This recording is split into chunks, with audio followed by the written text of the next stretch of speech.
할렐루야. 이러면 망한다 라는 제목으로 말씀 나누겠습니다. 사람마다 차이는 있겠지만 인생의 말년에 삶을 살아가면서 자신의 삶을 뒤돌아보며 두 가지의 아쉬운 마음을 가지게 되는 것 같습니다. 첫 번째 것은 내 인생 그때 그렇게 했더라면 더 좋은 것을 이룰 수 있었을 텐데, 더 많은 것을 얻을 수 있었을 텐데 라는 아쉬운 마음이 누구라도 있을 것입니다. 그리고 두 번째의 아쉬운 마음은 내가 그때 그렇게 하지 않았더라면,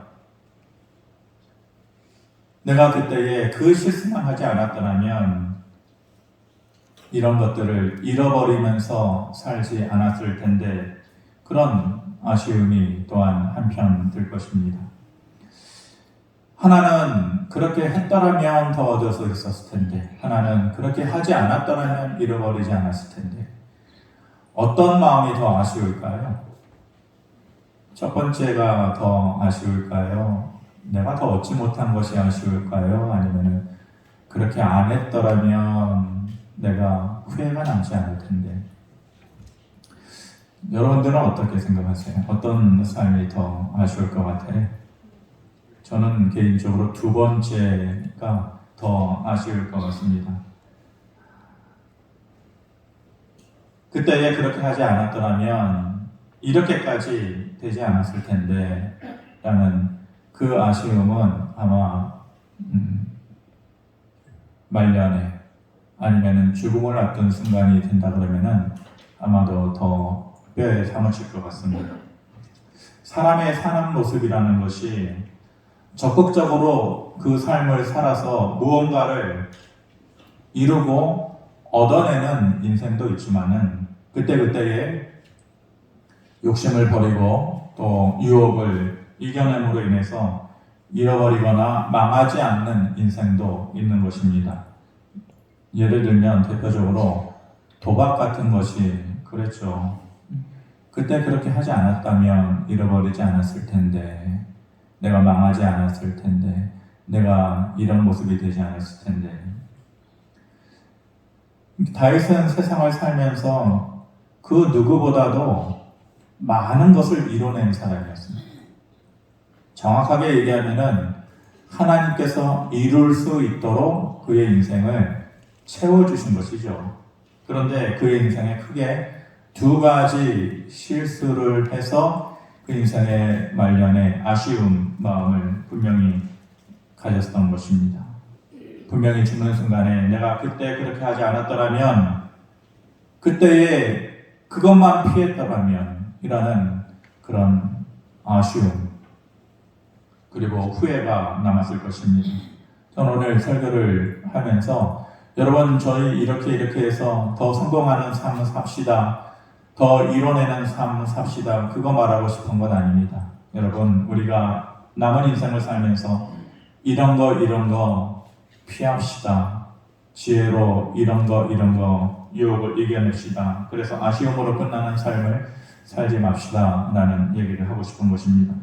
다윗 인생의 첫 번째 실수는 그의 부하였던 우리야를 죽이고 그의 아내 밧세바를 강제적으로 자기의 아내로 삼은 일입니다. 우리가 잘 알고 있는 사건입니다. 사무엘하 11장 1절에 보면 이렇게 말씀합니다. 같이 한번 보겠습니다. 시작. 그 해가 돌아와 왕들이 출전할 때가 되매 다윗이 요압과 그에게 있는 그의 부하들과 온 이스라엘 군대를 보내니 그들이 암몬 자손을 멸하고 라빠를 에워쌌고 다윗은 예루살렘에 그대로 있더라. 당시에 전쟁을 하면 가장 기본적인 모습이 왕이 선두에 서서 진두지휘를 하는 거예요. 어떤 전쟁이든지 모든 왕들이 전쟁에 제일 먼저 앞장서서 나가는 것이 왕으로서의 모습이었어요. 하다못해 사울왕도 늘 전쟁이 있을 때마다 그랬다는 건 아닙니까? 그런데 다윗은 이날 출장하지 않았어요. 전쟁에 나아가지 않았어요. 왜 그랬을까요? 한마디로 영적인 교만 때문에 그랬어요. 아, 다윗이 그랬어요? 예, 다윗이라는 사람이 그랬어요. 사무엘하 8장 6절에 보면 다윗이 다메섹 아람의 수비대를 금해 아람 사람이 다윗의 종이 되어 조공을 바치니라. 다윗이 어디로 가든지 여호와께서 이기게 하셨다. 이렇게 말씀하셨거든요. 아람이라는 나라, 지금은 별 볼 일 없는 시리아, 중동의 시리아 나라, 내전이 있어서 주변 유럽 나라에 많은 사람들 피난민이 가고 이제 우리 좀 살려달라고 그렇게 손을 내미는 입장이 되어 있는 시리아이지만은 그 당시에 아람은 엄청난 강대국이었어요. 군사적으로도 그렇고 사람들의 마음속에 철학적으로 문화적으로 삶 속에 아람이라는 나라가 차지하고 있는 비중은 엄청나게 컸단 말입니다. 그런데 뭐라 그래요? 다윗에게 조공을 바쳤다 이렇게 얘기합니다. 이스라엘은 조그만 나라잖아요. 상식적으로 생각하면 조공을 갖다 바쳐야 될 것 같은데 오히려 아람 나라가 다윗의 이스라엘에게 조공을 바쳤다 이렇게 얘기합니다. 그러면서 말씀하시기를 여호와께서 어디로 가든지 그의 삶을 형통케 하시고 이기게 하셨다 이렇게 말씀합니다. 그랬던 그였어요. 그랬던 다윗이었어요. 그런데 이제 모든 것이 잘 돌아가고 평안해지니까 영적으로 깨어있지 못하는 거죠. 그리고 영적인 힘이 서서히 빠져나가는 것입니다. 그리고 그 틈을 타서 사탄의 교만한 마음이 그 속에 자리 잡고 있는 것입니다. 우리가 영적으로 교만해지면, 느슨해지면 분명히 그 틈이 보입니다.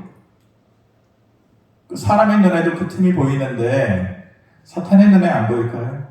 그 틈을 사탄이 파고 들어갑니다. 그러면 그 다음에 나타나는 모습이 교만함으로 나타나게 됩니다. 그러면은 전에는 하지 않았던 생각을 하게 돼요. 사탄이 그 마음에 파고들면 교만함이 생겨나고 그 전에 안 했던 생각을 하게 돼요.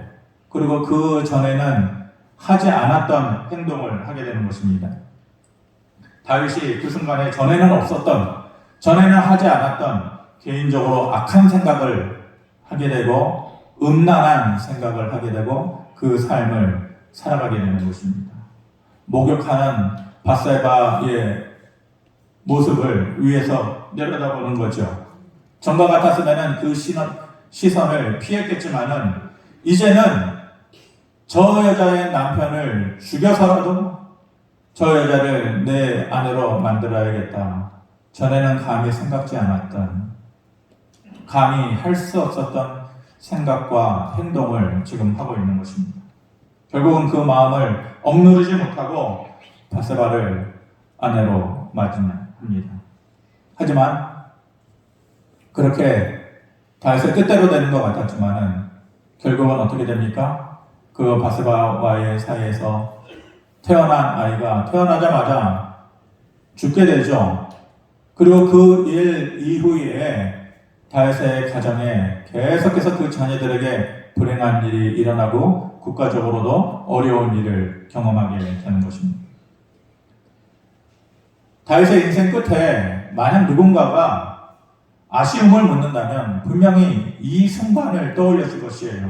그날에 내가 평소처럼 그 전쟁에만 나갔더라면, 내가 교만하지 않고 그 전쟁에 나갔더라면, 그때 그 여인을 보고 생겨나는 그 마음을 억누를 수만 있었더라면, 아니 인간이니까 어쩔 수 없지, 눈에 보이는 거를 어쩌겠어, 하지만 멈추었더라면, 억누르고 그 다음에 생각과 행동을 멈추었더라면 아마 뼈에 사무치게 그 순간이 아쉬움으로 남았을 것입니다. 두 번째, 다윗의 인생의 실수가 오늘 말씀입니다.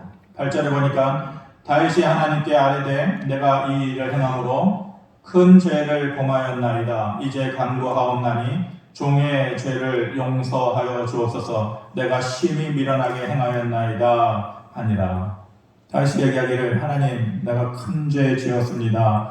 심히 미련하게 내가 행동하였습니다. 뭔가 대단하게 꼬이고 잘못된 것처럼 보이는 거죠. 본문 앞의 내용을 보면은 블레셋과의 전쟁에서 어떻게 이겼다, 아람과 암몬과의 전쟁에서 어떻게 이겼다라는 내용이 다윗의 승전 기록이 쭉 기록이 되어져 있습니다. 한마디로 다윗이 너무 잘 나간 거예요. 모든 것이 평안하고 잘 풀릴 때라는 말입니다. 앞에 밧세바로 인해서 넘어진 그때의 상황과 똑같은 거예요. 마찬가지로 그때처럼 평안해지니까 어떤 마음이 들어옵니까? 교만한 마음이 들어옵니다. 그 틈을 타서 누가 유혹해 들어옵니까? 사탄이 그 틈을 타고 유혹해 들어오고 그 마음에 파고드는 것입니다. 1절에 사탄이 일어나 이스라엘을 도적하고 다윗을 충동하여 이스라엘을 계수하게 하였다. 정확하게 이유를 얘기합니다. 사탄이 충동질하여 다윗의 마음을 뒤흔들어 놓았다는 거예요. 그 영적인 힘이 빠지니까, 그 틈이 보이니까 사탄이 충동질하여서 그리고 그 이스라엘의 인구조사를 시켰다라는 것이죠. 인구조사는 그 전에도 했습니다. 전쟁을 하기 위해서 20세 이상의 칼을 들 만한 자가 얼마나 되느냐라는 것을 알아보는 것은 필수적으로 해야 되는 일이었어요. 그런데 그때에는 하나님께서 하라고 싶으신 거였어요. 문제될 것이 없었어요. 그런데 지금 하는 다윗의 인구조사, 단에서부터 브엘세바까지, 단은 위로 끝자락이고 브엘세바는 밑으로 끝자락이거든요. 전국적으로 인구조사를 해라. 하나님께서 명령하신 일이 아니에요. 자기가 임의대로 하고 싶어서 하는 것이에요. 왜 하고 싶어요? 이 순간 하나님께서 하지 말라고 그러시는 것을 왜 못해요? 지금 하고 싶은 것이에요. 다윗의 마음에 이게 있는 거죠. 내 인생 이제 이만큼 일어났네. 내 인생 모든 것이 평안하게 돌아가고 있네. 내가 이루어놓은 것이 얼마나 될까? 이제 나를 위해서 전쟁에서 싸워줄 그 젊은 청년들이 얼마나 될까? 말과 마병의 수가 얼마나 될까? 그게 알고 싶어진 거예요.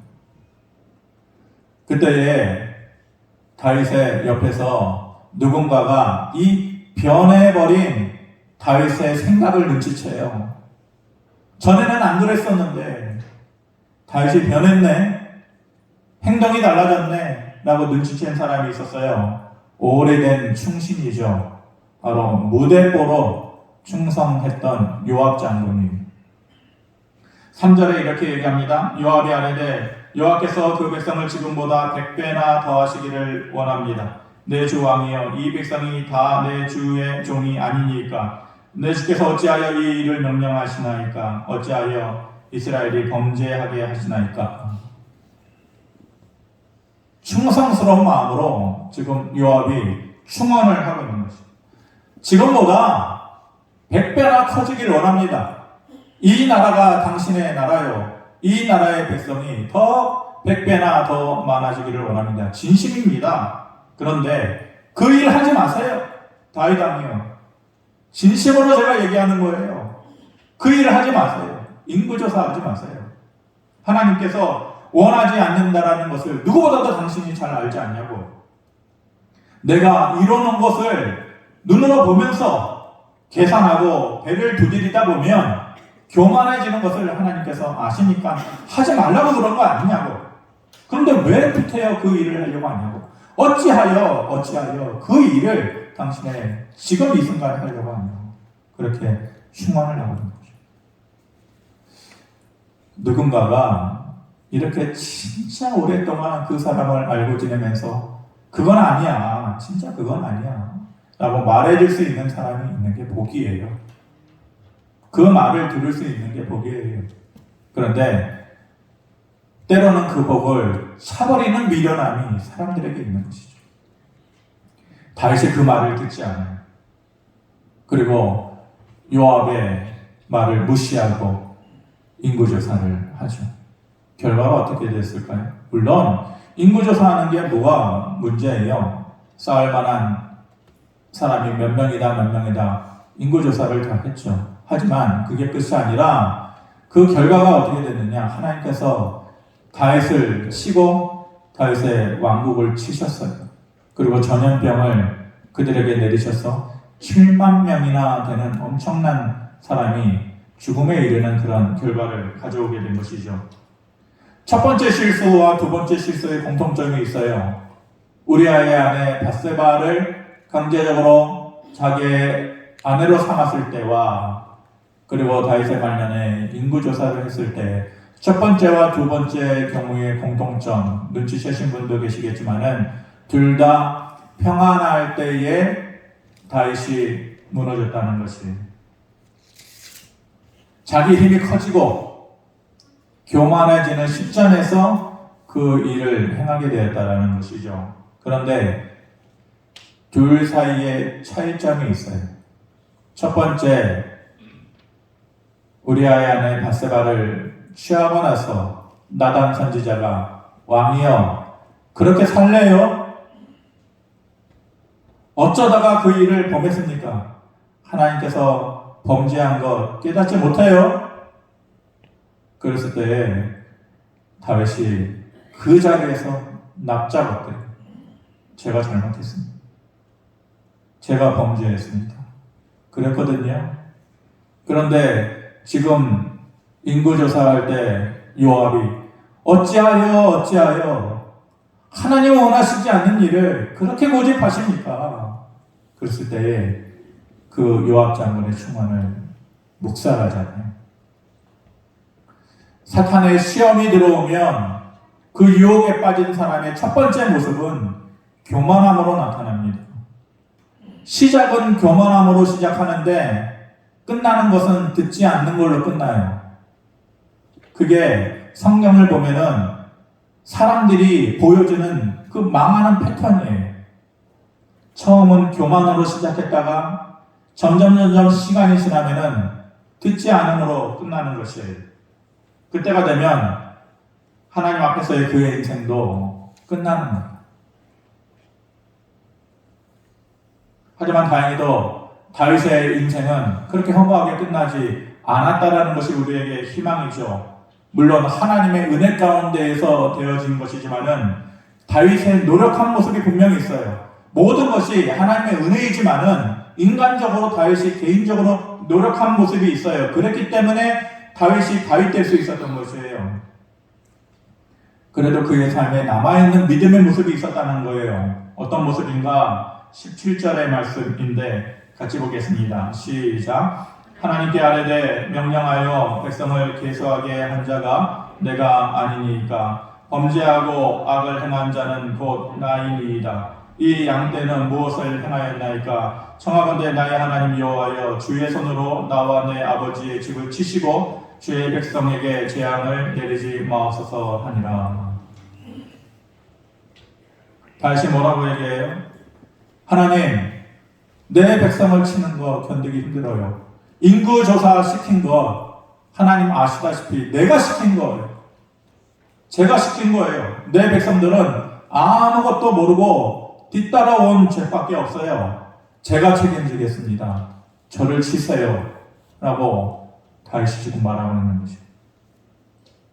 다윗이 끝내 죽지 않고 살 수 있었던 것은 자기 자신을 돌아볼 수 있는 다윗이었기 때문에 그런 것이에요. 내 탓이라고.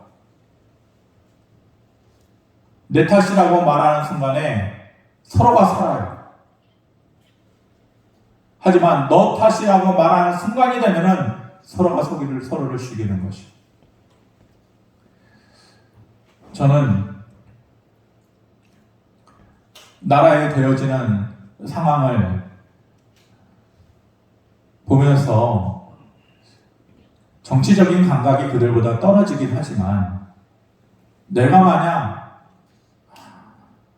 그들의 참모진이라면 누가 되었건 물론 다 사람의 때가 있는 거긴 맞아요. 그 때를 놓치면 고생하는 사람도 있잖아요. 누구는 한 번 때를 놓치니까 빙빙 돌고 결국은 고생하는 사람도 있지만 내 탓입니다. 제가 실수한 거 맞습니다. 그리고 고개 숙이고 한 발짝 물러서면 그냥 5년 후 아닌가요? 한 명도 제가 잘못했습니다 라고 말하는 사람을 볼 수가 없는 게 너무 불행한 것이. 어쩌면 그 수많은 역대의 모든 지도자들, 역대의 모든 정부들을 통틀어서 그렇게 엉망으로 만들고 그렇게 백성들의 마음에 상처를 주고 10년, 20년, 30년을 돌이킬 정도로 역행하게 만들고 누구를 꼬집어서 얘기하는 그 수많은 정치하는 사람들 중에 제가 잘해보려고 했는데 안 됐습니다. 여러분, 제가 잘못했습니다. 물러나면서 한 번이라도, 한 명이라도 내 탓입니다 라고 말하는 사람이 없는 게 이 나라의 불행이에요. 저는 불행이 가난함이 불행이 아니에요. 못 배움이 불행이 아니에요. 단 한 명이라도 잘해보려 했는데 잘 안 됐습니다. 제가 잘못했습니다. 깜빵에 가라는 얘기가 아니라 제가 잘못했습니다. 그 포토라인 앞에 서가지고 물러나면서 한 명이라도 그런 사람이 있으면은 이 마음이 좀 후련할 텐데. 근데 그런 사람이 없는 게 나라만 그럴까요? 사회도 직장도 교회도 마찬가지예요. 가정은 더더군다나 그런 거예요. 내가 잘못한 게 맞네, 미안하네 라고 말하면 서로가 살아요. 상대방에서 너 이렇게만 말해봐라, 나 이 말 준비하고 있어, 너 지금 총으로 한 방 쐈지, 나 지금 따발총 준비하고 있어, 막 이러고 있는데 내가 잘못했네 라고 말하면은 총 든 손의 힘이 불썩 빠지는 거예요. 그러면서 서로가 서로에게 위로가 되는 거예요. 살아나는 거예요. 그런데 준비 안 된 상태에서 네가 그래서 그런 거잖아, 네 탓이야 라고 말해버리면 서로가 소리를 치고. 저는 주변의 사람들을 겪으면서 이게 너무 안타까워요. 저는 새벽 예배 때에는 새벽 예배 때 나오는 사람 다그칠 일이 뭐가 있어요. 사실 뭐 10분, 15분 나오는데 다 새벽잠 설치고 나와가지고 기도하러 오는 분들인데, 근데 자꾸 얘기하게 되더라고요. 아니, 많은 데서 얘기해야 되는데. 사람들을 겪으면서 훈련해야 됩니다. 제가 잘못한 거 맞습니다. 제가 잘못 생각했습니다. 잘해보려고 했는데 제가 실수한 건 맞습니다. 이렇게 얘기하면 신뢰가 가요. 그런데 자기는 자꾸 빠지고, 그게 잘못 훈련된 습관이에요. 세상을 살아가면서 익숙해진 방법이겠지만은 하나님 앞에서는 그 방법이 통하지가 않아요. 세상 살면서 그렇게 말하는 법으로 피해가고 그때그때 살아날 수는 있었겠지만 하나님 앞에서는 그 모습이 인정받지 못해요. 제가 잘못한 거 맞습니다 하면은, 그래요, 뒤돌아서서 저 사람 믿을 만한 사람이네, 신뢰하게 됩니다. 그런데 자꾸 자기는 빠지고 아니라고 얘기하면 알겠습니다 라고 뒤돌아서면서 저 사람은 가까이 하면 안 되겠다, 이런 생각이 듭니다. 사람의 신뢰도 얻지 못하지만 하나님께서 주시는 기회도 잃어버리는 사람이에요. 어떤 새색시가 시집을 갔으니까 새색시겠죠. 시집간 지 얼마 안 돼서 이제 밥을 짓다가 밥을 새까맣게 태워 먹은 거예요. 그러니까 얼마나 걱정이 되고 또 자기 자신이 한심스러워서 이제 부엌 한 구석에서 울고 있는 그 섹시의 모습을 보고 남편이 지나가면서 왜 우냐고, 제가 잘못해서 밥을 태워 먹었어요. 어머님, 아버님, 식사 차려드려야 되는데 이 일을 어쩌면 좋아요. 남편이 내가 오늘 피곤해가지고 물을 조금 길어다 주었더니 당신이 물을 조금 평상시 때보다 덜 부어가지고 밥을 태워 먹었구려. 내가 잘못한 것이니까 울지 말아요. 그랬더니 이 여자가 그 얘기를 듣고 더 펑펑 우는 거예요. 고마워서 그랬겠죠? 그러니까 우는 소리가 들리니까 시아버지가 그 부엌을 지나가면서 이거 어찌된 일이냐? 여차여차 이렇게 밥을 태워 먹었습니다. 그러니까 시아버지가 내가 이제 늙어가지고 허리에 힘이 빠지고 손에 힘이 빠져서 장작을 잘게 잘라서 줘야 되는데 그렇게 잘게 자르지 못하고 큰 놈을 주었더니 화력이 세가지고 너가 그것을 조절 못해서 밥이 탔구나. 내 잘못이구나. 이렇게 얘기하는 거예요. 그래가지고 셋이 그렇게 무덤펴지 않고 또 울고 있으니까 시어머니가 또 이게 무슨 일인가 해서 나와가지고 뭔 일이에요? 여차여차 이렇다 그러니 내가 이제 나이 들어서 눈도 멀고 귀도 멀고 코도 감각이 없어져가지고 밥 타는 냄새를 내가 맡지 못해서 뜸들일 시간을 나한테 알려주지 못했구나. 내가 잘못한 거다. 이렇게 서로 얘기하더라는 거예요. 느끼는 것 없어요? 가화만사성. 가정이 화목하면 모든 것이 잘 이루어진다. 교회에 오면 달라지고 집에 가면 달라지고 직장 가면 달라지고 그렇게 살지 말아요. 교회나 직장이나 가정이나 똑같아야죠. 잘하는 것 같고 뻔지려는 것 같고 속은 배에 꼬여 있고 교회가 가정이 되고 가정은 교회 같아야 되고 바꾸셔야 돼요. 내 탓이요. 내가 부족해서 그렇고 내가 잘못해서 그렇소. 내가 그때 그렇게만 했었더라면 그러지 않았을 텐데. 이렇게 말하면 서로를 살리는 거예요. 근데 그 손가락이 나를 향하지 않고 상대방을 향하는 순간에 서로를 죽이는 거지. 운전하면 다 늑대가 돼요. 여러분들은 어떻습니까? 저는 운전하면 자꾸 늑대가 되더라고요.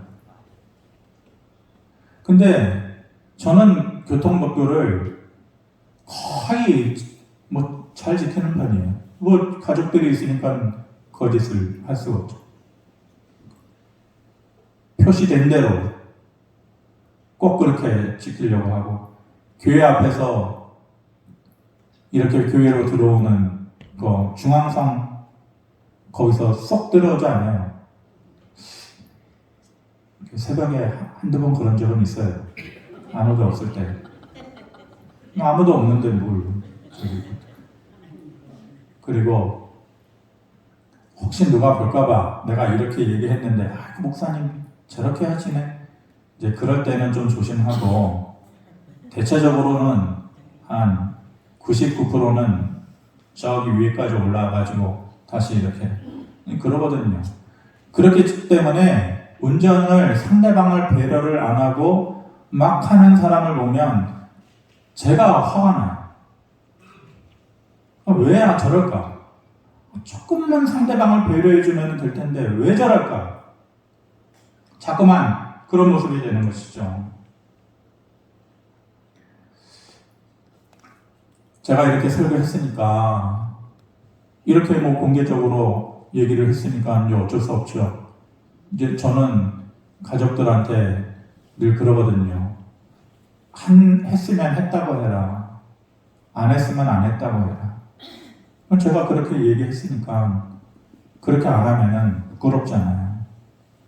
했으면 했다고 해라. 안 했으면 안 했다고 해라. 이제는 저도 좀 바꿔보겠습니다. 운전할 때에 이제 좀 이렇게 마음에 안 들고 정말 짐승처럼 운전하는 사람이어도 아이 미안합니다. 제가 잘못했습니다. 이렇게 한번 해보겠습니다. 여러분들도 한번 동참해 주시기 바랍니다.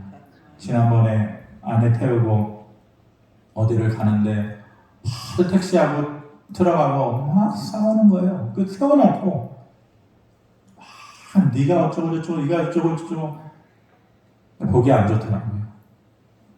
물론 당한 입장일 수도 있고 속상한 입장일 수도 있겠지만은 내 탓입니다. 제 실수입니다. 이렇게 얘기해버리면은 서로가 사는 거예요. 너가 그렇다 싶으면 서로를 죽이는 거죠. 제목이 이러면 망한다죠.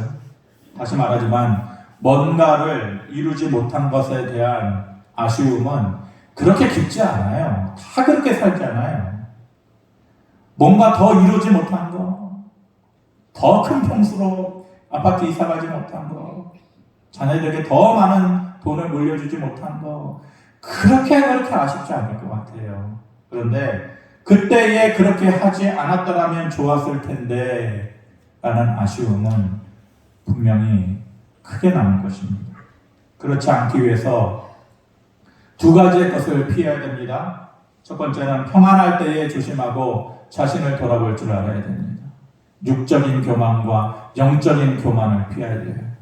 육적인 교만은 뭐예요? 뻔한 거죠. 목에 힘들어가는 거예요. 꼴불견이에요.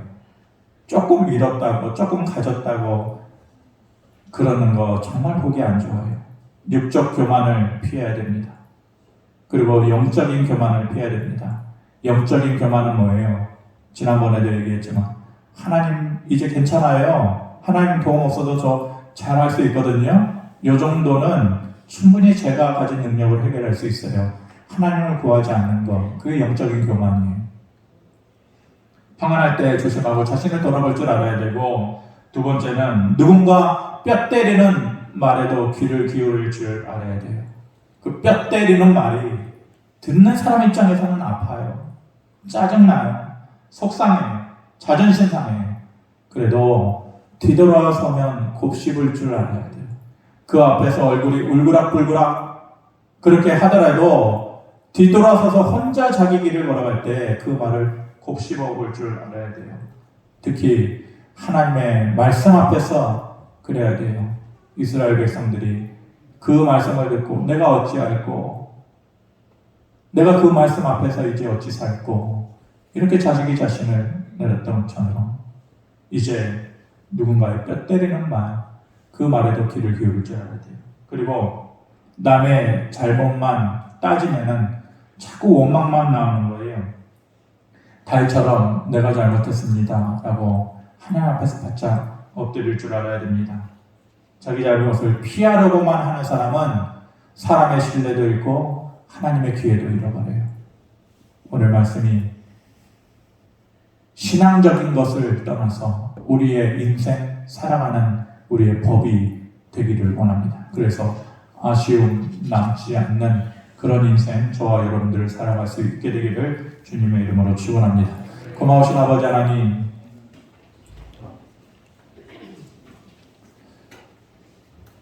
교만하면 듣지 않는 모습으로 끝나게 되고, 그러면 하나님 앞에서도 끝나게 된다라는 이 말씀 마음 깊이 새기게 하여 주시옵소서.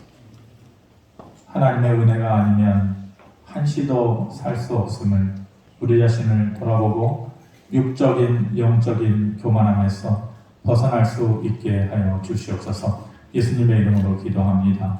아멘.